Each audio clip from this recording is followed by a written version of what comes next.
Hi, everyone. This is Rebecca Terrell, Senior Editor for the New American Magazine. And with me today is Missy Smith. She is founder and executive director of WAKEUP. Missy, thank you so much for being here with us today. You're welcome, Rebecca. Thank you for having me. Absolutely. It's such a pleasure to have someone who is such a stalwart in the pro-life movement. And can you just give us a little bit of your background? Tell us you ran for as vice president of the United States of America at one point on a pro-life. Yeah, I ran with Randall in 11 states, and I ran here in the District of Columbia against Congressman Eleanor Holmes Norton, pro-life, pro-family, pro-school choice.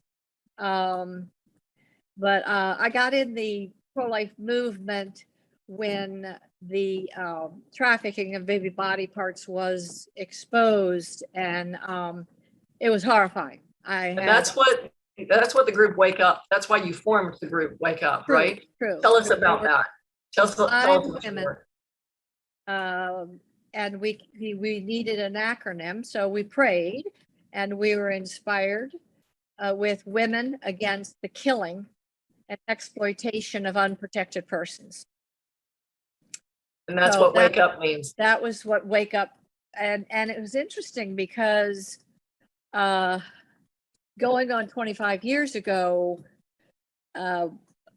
we didn't hear as much from the Blessed Mother, but she has said so often in her messages, wake up. All of you are as though you're sleepwalking, so wake up. But it was started mainly 100%, I would say, because I very naively thought if I could get the word out that it was at that time, it was a multi-million-dollar industry of the trafficking of baby body parts. Now, of course, I'm sure it's multi-billion-dollar. But that led me to speaking and writing and producing magazines and literature and sidewalk counseling and working with pregnancy centers, and ultimately running into Randall. And Randall, the first thing he said, I want you to come home and meet my wife and my 4 boys. And it's, as they say, the rest is history. It was great fun. Randall is a hero. He's brilliant. And of course, you're talking about Randall Terry, who is the founder of Operation Rescue. And he's been in the pro-life movement since really the 80s, right? He got started in the late 80s. And so now, but you are still very active in this. What do you see? What's your reaction to the Supreme Court decision last Friday? And how do you see that affecting the trafficking of body parts from these abortion mills? Well, I, as well as everyone else that is for life, was thrilled to see the death of Roe. And I believe that we needed to demand to repeal Roe and replace with a constitutional right to life, which we have under the Constitution, in the Bill of Rights, and in the 5th Amendment and the 14th Amendment. All persons are protected. So most pro-lifers, other than Randall Terry, well, I can't say most, the majority did not want to, all they wanted to do was celebrate that this was the death of Roe.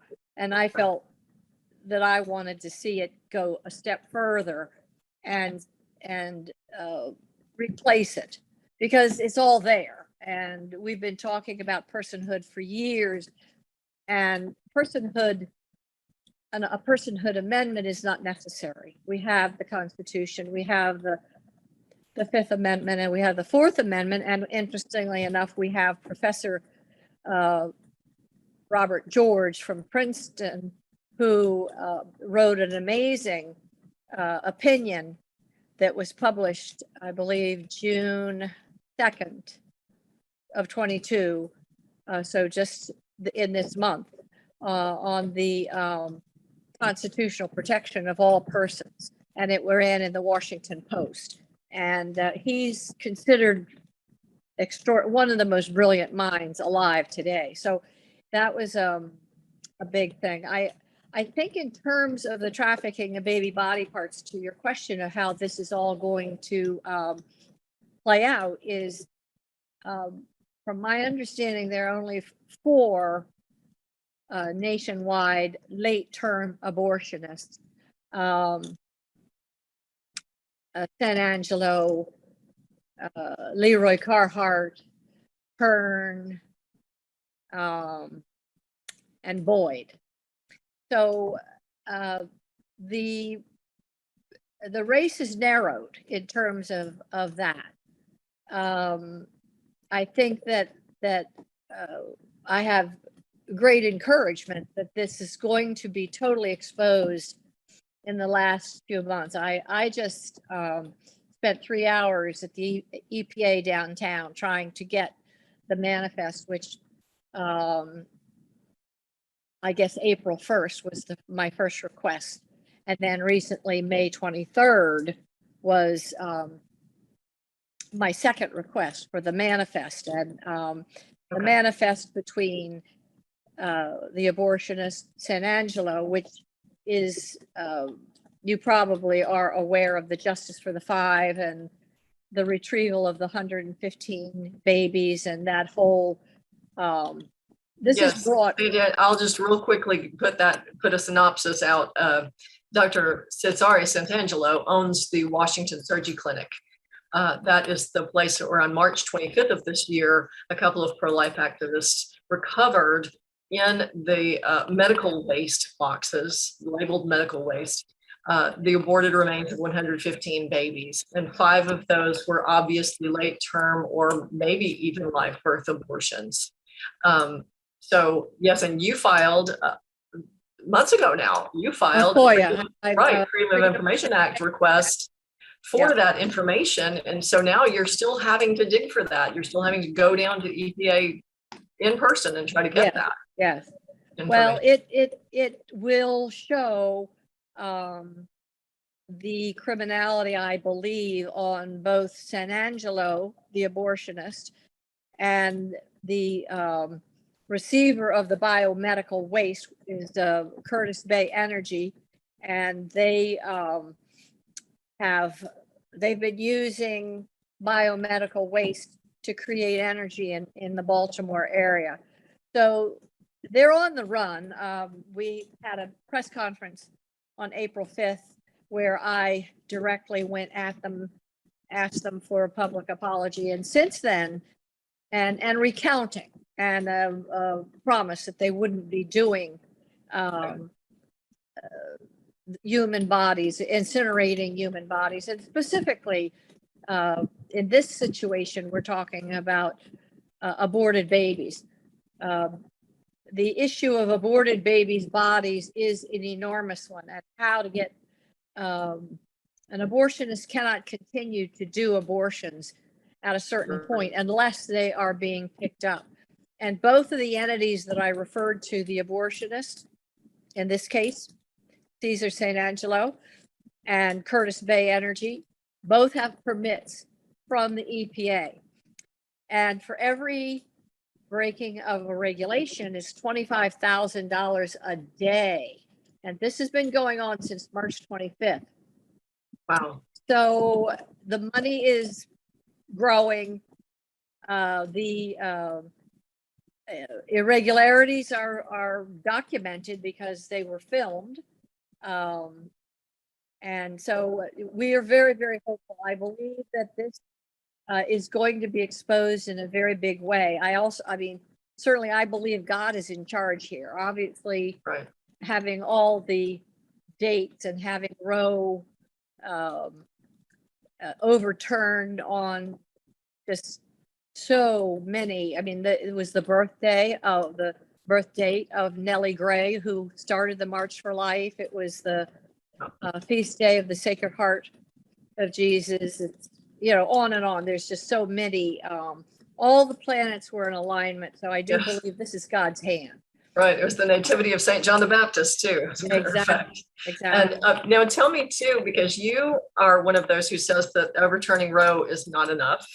And you want the Dr. Seuss ruling, a person's a person, no matter how small. How do you expect that to come about? Well, we've started, we sent out a press release. It was really Randall's idea. I bullied him into addressing the issue because and he agreed, actually. I mean, it didn't take too much bullying, but he agreed, and he came back and said, we're demanding a Dr. Seuss ruling. And everyone has read their child, or their child has read to themselves Dr. Seuss's book on a human, no matter how small, is a human. So it's something that is, again, it goes to Randall's genius, his humor. And we have, initially we had just pro-life leaders sign on. We had Bishop Joseph Coffey and Alan Keyes and Sister Dr. Dee Dee and some other very, very heavy duty, notable people. We had lots and lots of people who want to sign on. And so we're setting up a website. That's fantastic. And you have a book that's coming out too soon, don't you? Well, I am putting together a small book, which I'm calling The Angels of the Sidewalk, because over these last 25 years, I have met the most amazing women who I call my angels of the sidewalk. And they are just the holiest of holy human beings, kind, gentle, loving. They just personify God. I mean, you can see God coming through them.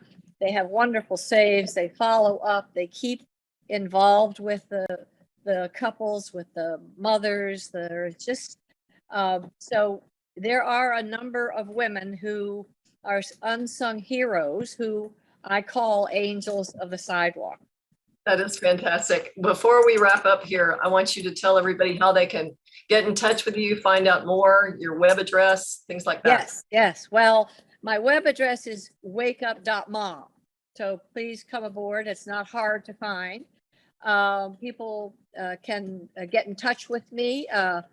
My email is M as in Missy Riley, REILLY Smith @gmail. So please feel free to get in touch with me. You can call me on the phone. You can email. I'm pretty easily accessible. I also have a wonderful book on chastity, which my dear friend Dick Retta and I worked on for 3.5 years. And he passed away on Christmas Day. He was, I say the babies came to get him because he saved probably 600 or 700 babies and took care of their moms and took care of them. So Anyway, this chastity book is beautiful. It's a full color magazine. Wonderful. Well, we applaud your work, and thank you so much for being with us today, Missy. Thanks, Rebecca. God bless you. God bless you.